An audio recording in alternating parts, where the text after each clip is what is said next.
友達 A とホテルに泊まるとき、A は体質的に、クーラーがダメみたいで、夏でもつけるのを嫌がる。つけるつけないを決めるのは A。体質的にずっとはつけられないの。私だって暑い室ラインだよ。こっちだってせっかく、ホテル泊まるのに毎回汗だくになるし、全然寝れないこともあった。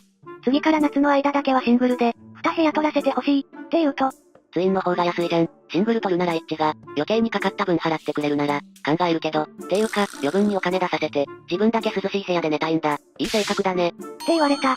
そうなのかな？確かに一晩二晩我慢すれば、いいのかもしれないけど、なんかもういいやと思ってフェードアウトした。